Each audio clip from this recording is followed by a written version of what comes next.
Find the sine, cosine, and tangent values for angles A and B in the right triangle in the figure. We have a right triangle whose shortest side is 7 and whose hypotenuse is 25, and the other leg is 24. Remember, to find the sine, cosine, and tangent, we'll use the ratios of the sides as compared with the angle. So, I've redrawn this on a sheet to give myself more room to do those actual calculations for the sine, cosine, and tangent. So, we'll begin with the sine of angle A. The sine of angle A is the side opposite A, which is 7, divided by the hypotenuse, which is 25. So the sine of angle A is 7/25.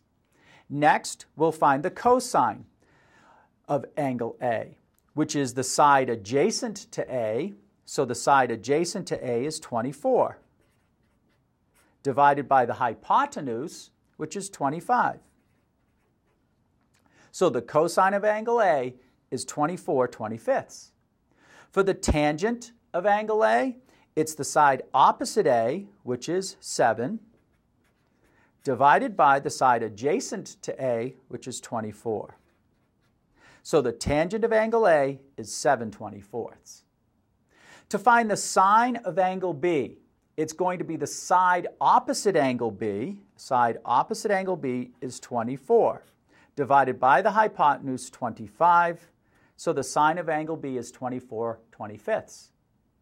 For the cosine of angle B, it's the side adjacent to B, which is 7, divided by the hypotenuse, 25. So cosine of angle B is 7/25. For the tangent of angle B, it's going to be the side opposite angle B, which is 24, divided by the side adjacent to angle B, which is 7. So the tangent of angle B is 24/7. In this example, we'll be writing functions in terms of cofunctions. Write cosine of 52 degrees in terms of its cofunction. So what we know is that the cosine of some angle A is equal to the sine of 90 minus A. That's 90 degrees minus A. Therefore, what we can say is that the cosine of 52 degrees is equal to the sine of 90 degrees minus 52 degrees. And therefore, the cosine of 52 degrees is equal to the sine of 38 degrees. Let's work another example. This time we'll find or write the tangent of 71 degrees in terms of its cofunction.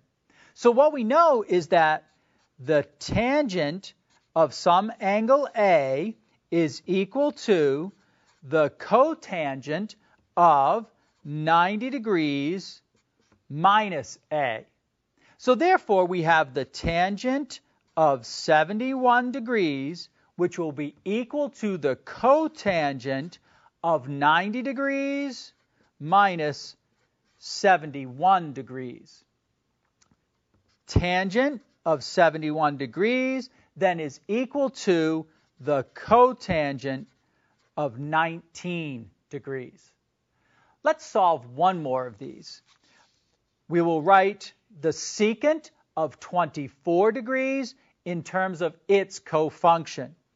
Now, the secant of some angle A is equal to the cosecant of 90 degrees minus A.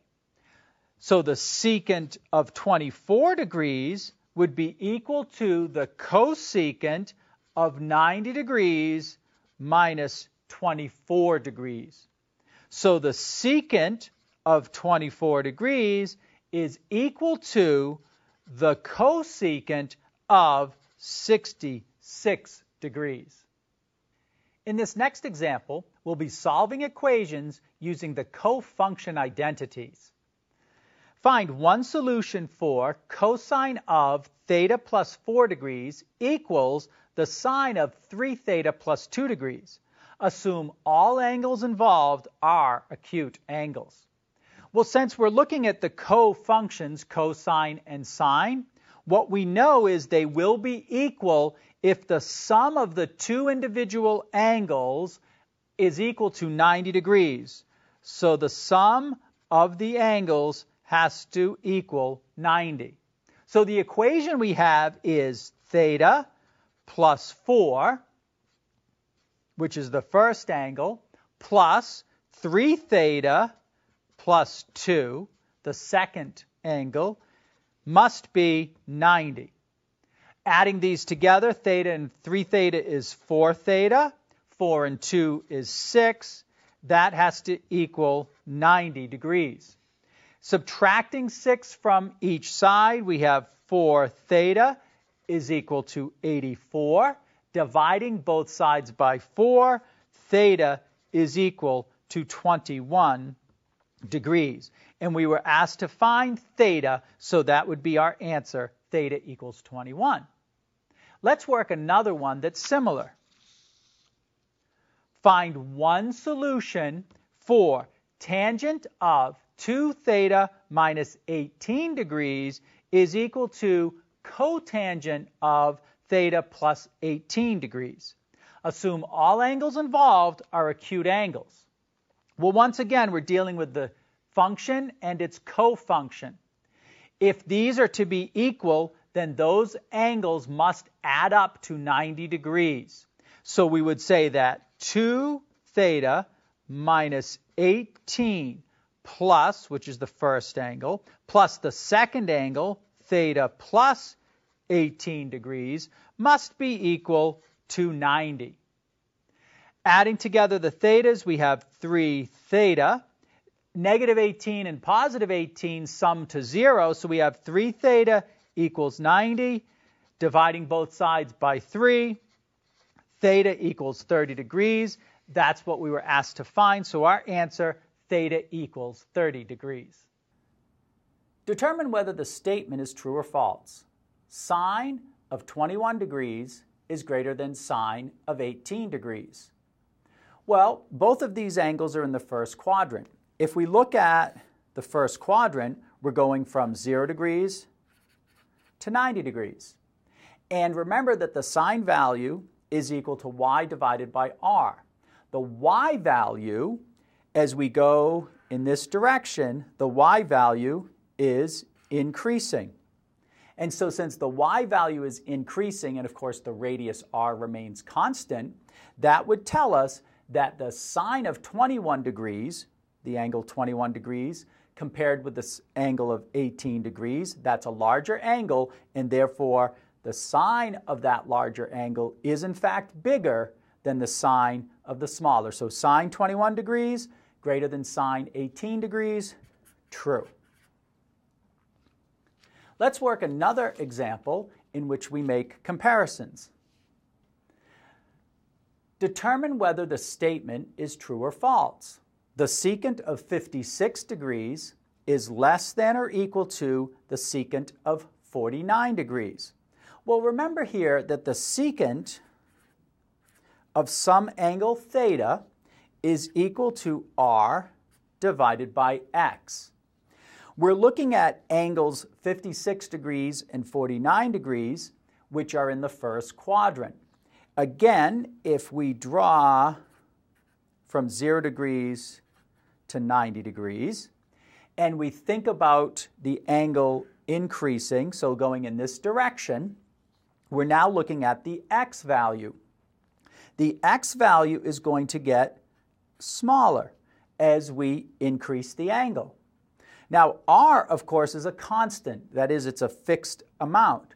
And so the statement that the secant of 56 degrees is less than or equal to the secant of 49 degrees will actually be false because, again, that x value is getting smaller as we increase the angle. So this statement is false.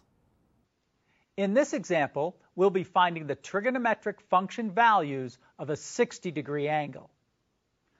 Find the 6 trigonometric function values for a 60-degree angle. Let's begin by drawing a triangle that will have a 60-degree angle in it. So we'll put the 60 degrees here, the right angle here. Recall that in this triangle, the hypotenuse is equal to 2. The side opposite 60 is the square root of 3, and the side adjacent to 60 is 1. And now, let's begin with the sine of 60 degrees. Well, the sine of 60 degrees is the side opposite divided by the hypotenuse. That would be equal to the square root of 3 divided by 2. For the cosine of 60 degrees, that would be the side adjacent divided by the hypotenuse. The side adjacent to 60 is 1, the hypotenuse 2. For the tangent of 60 degrees, that would be equal to the side opposite divided by the side adjacent. So this would be equal to the square root of 3 divided by 1. We'll find the other 3 trig functions on a clean sheet, starting with cosecant of 60 degrees. Cosecant of 60 degrees will be equal to the hypotenuse divided by the side opposite 60. The hypotenuse is 2. The side opposite 60 is the square root of 3. So this is equal to 2 divided by the square root of 3. We have a square root in the denominator. We need to rationalize the denominator. So this will be equal to 2 divided by the square root of 3. And now we multiply both the numerator and denominator by the square root of 3. That simplifies to 2 square roots of 3 divided by 3.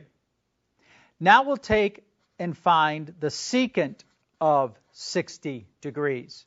The secant of 60 degrees will be equal to the hypotenuse divided by the side adjacent to 60. The hypotenuse is 2. The side adjacent to 60 is 1. 2 divided by 1 simplifies to 2. And now we want the cotangent of 60 degrees, which will be equal to the side adjacent to 60 divided by the side opposite 60. The side adjacent to 60 is 1. The side opposite 60 is the square root of 3. So we have 1 divided by the square root of 3. We rationalize the denominator, and it will simplify to the square root of 3 divided by 3.